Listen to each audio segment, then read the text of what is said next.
Bienvenue à tous, quel plaisir de vous retrouver aujourd'hui encore pour faire le tour de la planète football avec nous, notre consultant Emmanuel Petit. Manu, bonjour, vous êtes en duplex depuis Paris. Bienvenue. Bonjour à tous. Et puis vous, Lise Barenbaum, avec vous, nous allons faire le tour de la presse. Alors surtout, restez avec nous car nous avons un programme chargé.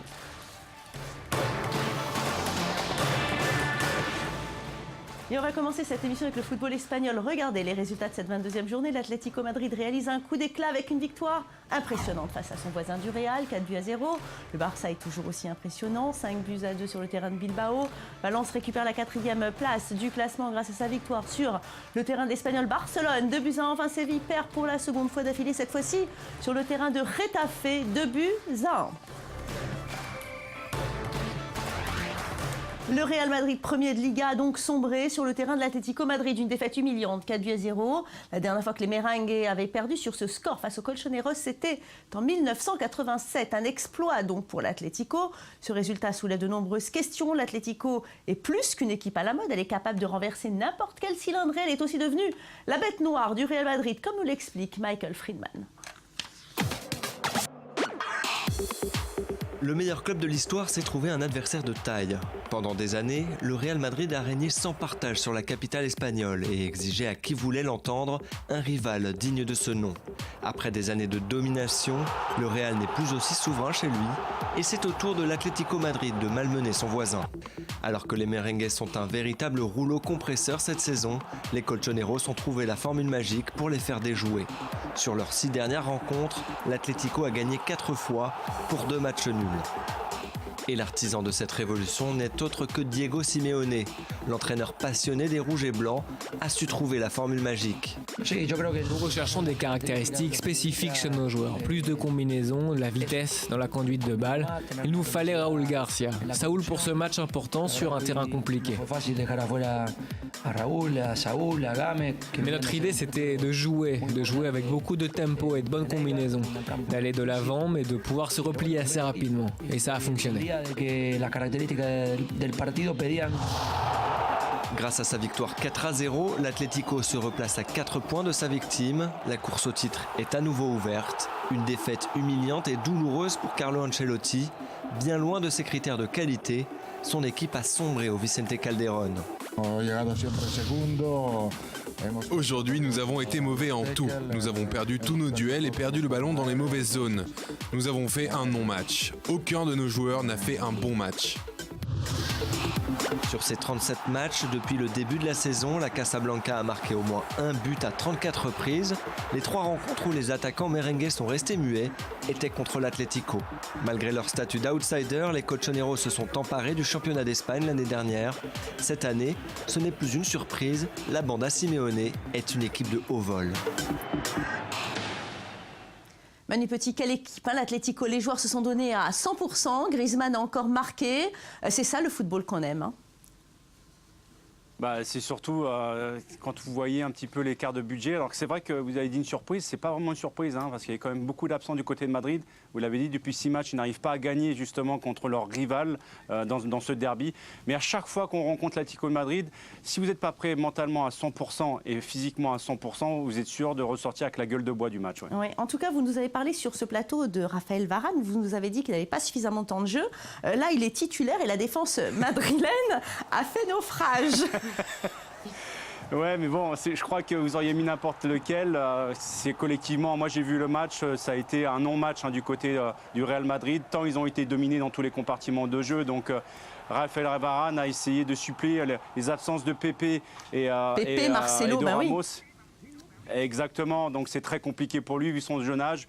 Dans un stade acquis à la faveur des Colchoneros avec, vous savez, depuis 2... Moi, ce qui m'impressionne surtout de l'Atlético Madrid, c'est que depuis 3 ans, ils confirment avec un budget qui est 4 fois moindre que Barcelone et Madrid. Et ils donnent du fil à retordre justement aux grands d'Europe et c'est ça qui me plaît. Oui, justement, alors Lise, pour le Real, c'est une défaite historique et vous avez des chiffres. Oui, Eurosport dresse le bilan statistique du désastre. Alors ça fait 28 ans que le Real n'avait pas été humilié de la sorte contre l'Atlético. C'est la plus large défaite des merengues dans le derby de Madrid depuis le 7 novembre 1987.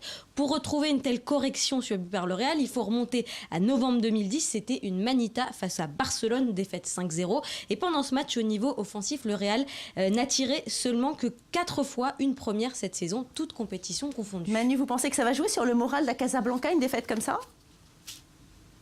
Non, mais ça peut remettre les pendules à l'heure. Vous savez, depuis le début de 2015, on ne retrouve pas le Real Madrid étincelant qui écrasait tout le monde avec 3-4 buts d'écart à chaque fois. Ça me rappelle la défaite qu'ont subi également le Bayern de Munich la semaine dernière pour la reprise du championnat. Vous avez subi une cinglante défaite par 4 buts également.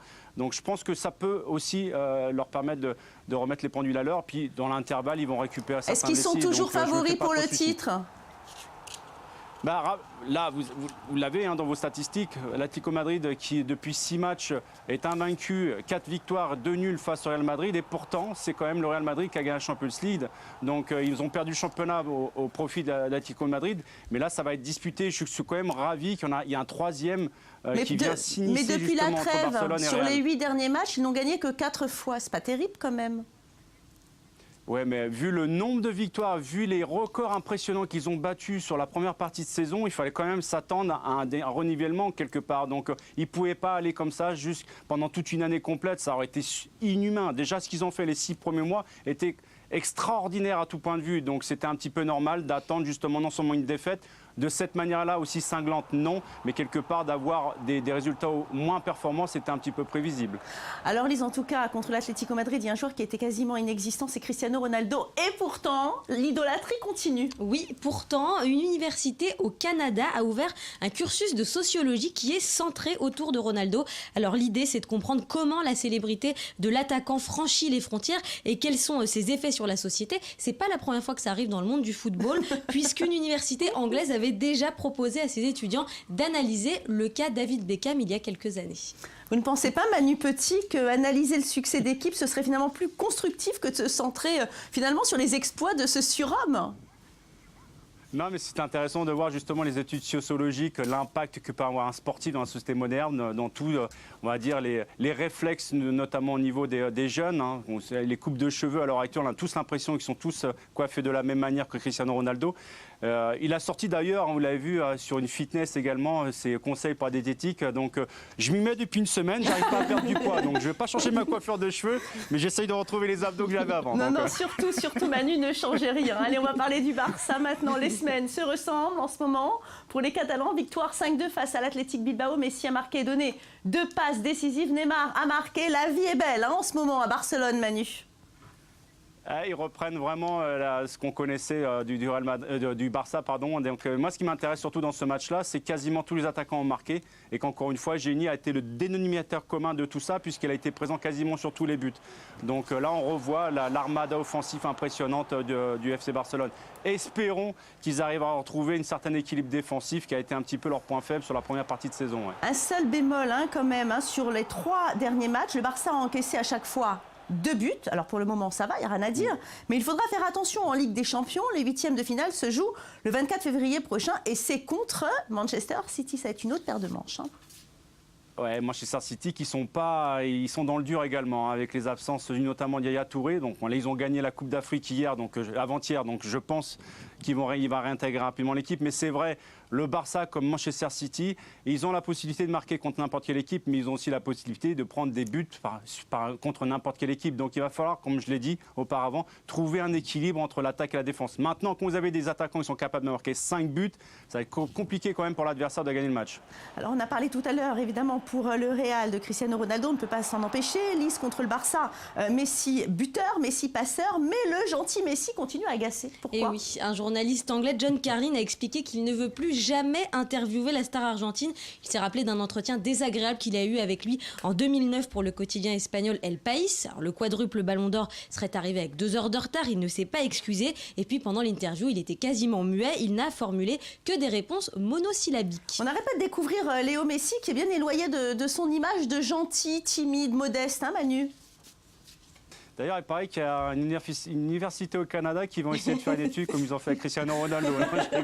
Non, mais quelque part, vous n'allez pas forcer un petit peu la personnalité de Messi, on le sait. Même quand il était jeune, il avait besoin d'une traductrice à l'école pour traduire un petit peu ses propos. Tant il était introverti, replié sur lui-même. Il a fait un énorme travail, mais je veux dire, sa personnalité, elle est ancrée depuis très longtemps. Donc, je peux comprendre la déception de cette personne. C'est vrai qu'il aurait pu être un petit peu plus respectueux, notamment sur le timing. Parce que ça n'a pas dû être facile pour lui de bloquer une interview avec Messi. Le pauvre, ça a dû être difficile.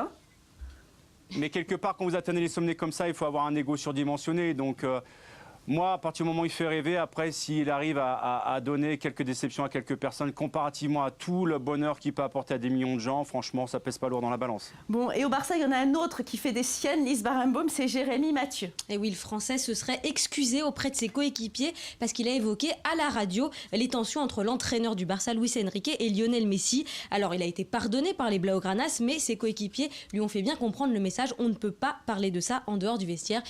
Il s'est même entretenu personnellement avec chacun de ses partenaires pour véritablement reconnaître sa faute. Vous pensez que c'est une faute grave, ce qu'il a fait, Mathieu ? En fait, c'est culturel. En Espagne, moi, pour l'avoir vécu, ils sont extrêmement paranoïaques dans les clubs espagnols. D'ailleurs, je ne sais pas si vous avez noté, Valérie ou Lise, mais à chaque fois qu'il y a un match espagnol, ou des joueurs espagnols, ou des entraîneurs, à chaque fois qu'ils parlent, qu'ils ont l'impression d'être filmés, ils mettent toujours la main devant la bouche comme ça. Ouais. Donc, parce qu'il y a et justement, donc, il y a une espèce de psychose, de paranoïa. Moi, je l'avais vécu de la même manière quand j'étais au Barça il y a une quinzaine d'années. Ce qui reste en famille doit rester en famille et pas sur la place publique. Alors c'est vrai que lui, Mathieu, il ne disait pas quelque chose, il ne disait pas une énormité. En plus, il disait 3 semaines après, 1 mois après que l'incident se soit passé entre Luis Enrique et Lionel Messi. Mais il ne faut jamais sortir des secrets du vestiaire. C'est quelque chose qu'il faut savoir quand on signe en Espagne. Oui, on lave toujours son linge sale en famille, c'est bien connu. Alors Lise, des infos décalées cette fois-ci, et ça va vous intéresser, Manu Petit, je le sais. Vous allez nous parler de diététique des joueurs et David Moyes qui est ravi d'être en Espagne. Oui, alors lors de son court passage chez les Red Devils, David Moyes avait décidé de bannir les frites du menu de la cantine. Alors évidemment, ça a eu le don d'agacer les joueurs qui avaient un véritable rituel d'avant-match. Mais aujourd'hui, en Espagne, il est très content puisqu'il a découvert des joueurs à Saint-Sébastien qui mangent naturellement plus de poissons frais et de salade. Donc il est ravi. Vous pensez que c'est important, ces entraîneurs qui ont un contrôle comme ça abusif dans la vie des joueurs, Manu Petit ? Non, mais moi, ce qui me fait surtout halluciner, c'est qu'on est en 2015 et que Moyes dit des choses qui sont acquises depuis 30 ans dans le football moderne.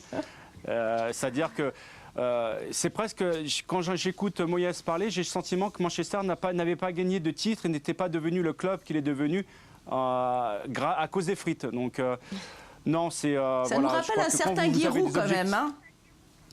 Oui, mais quelque part, je veux dire, c'est normal qu'un entraîneur impose une diététique quand il veut atteindre des objectifs, surtout que vous avez des joueurs qui sont énumérés à prix fort et qui ont des objectifs extrêmement importants chaque année. Un joueur qui ne répond pas à cette exigence et qui mange des frites ou qui fait n'importe quoi en dehors ne pourra jamais jouer à Manchester United et ne pourra jamais être performant. Donc Moyes, il a dit une banalité. Et franchement, quelque part, je me dis, même si Rooney mange des frites avant un match, ça ne va pas l'empêcher de marquer 2 buts après. Donc je crois qu'il faut aussi tenir en compte aussi des habitudes qui sont néfastes ou positives, mais je crois qu'il faut s'inscrire aussi dans une certaine culture. Je vais vous prendre un exemple pour que vous compreniez, Valérie, très rapidement. Arsène Wenger, quand il est arrivé à Arsenal, il a supprimé les bars de Mars qui avaient vraiment un impact négatif sur le match, avant le match, parce qu'il y avait une hypoglycémie qui s'installait en cours de match. Ça, c'était vraiment négatif. Des graisses, des frites, franchement, à moins que ça soit saturé dans l'huile, à tout va. Mais j'en ai mangé avant les matchs. Je connais beaucoup de clubs qui le pratiquent encore aujourd'hui. C'est pas pour ça qu'ils ont des mauvais résultats. Oui, non, mais c'est vrai qu'on aime bien encadrer les joueurs. On sait qu'il y en a certains, par exemple, qui vont en boîte de nuit avant les matchs. C'est très problématique. Oui, mais rappelez-vous, il y avait certains Brésiliens célèbres à Paris ou même au Barça quand je jouais moi, qui avaient aussi la possibilité de sortir 2 jours avant les matchs. C'était dans leur culture, ils avaient besoin de ça pour se sentir eux-mêmes. Donc c'est pour ça que je vous dis, il faut bien s'imprégner de la culture et ne pas être trop intransigeant non plus aussi dans les critères pour manager une équipe. Allez, on va terminer cette page football espagnol avec le classement de la Liga. Ça se resserra en tête. Le Real maintient sa première position avec 54 points, mais ne compte plus qu'un petit point d'avance sur le Barça. L'Atlético se rapproche avec 4 unités derrière. Valence récupère la 4e place à 10 points du Real. Enfin, Séville est 5e alors que Villarreal se rapproche avec seulement 1 point de retard sur les Andalous. On passe au foot anglais. Alors cette victoire de Chelsea et les mauvaises performances de Manchester City et de Manchester United, les Blues ont maintenant 7 points d'avance sur le second. Est-ce que vous pensez que le championnat est fini ? 7 points d'avance, connaissant l'armada de Chelsea, même si je dirais que dans le 11, à chaque fois qu'il est aligné par Mourinho, il n'y a pas énormément de changements. À chaque fois, il fait toujours confiance aux mêmes joueurs. Donc ça risque de peser lourd dans les 3 derniers mois justement de la compétition. Malgré tout, ça reste quand même une équipe de compétiteurs qui joue à chaque fois les matchs pour les gagner. Donc 7 points d'avance aujourd'hui sur le deuxième, c'est quand même colossal. Vous aviez dit la semaine dernière, Valérie, que vous pensiez qu'il y avait un retour de Manchester United. Ils ont perdu 2 points hier face à West Ham. City également n'arrive plus à gagner depuis le début 2015. Ils sont dans le dur vraiment. Chelsea, même quand ça joue pas bien, ils sont toujours là, ils gagnent leur match. Donc je les vois vraiment s'envoler vers un nouveau titre. Merci beaucoup Manu Petit, merci beaucoup Lise Barimbaud. Malheureusement, c'est la fin de cette émission. Merci à vous tous de nous avoir suivis. Si vous voulez nous revoir, notre site internet est disponible pour vous 24 heures sur 24. C'est i24news.tv. En attendant, surtout, ne changez pas de chaîne car l'info continue.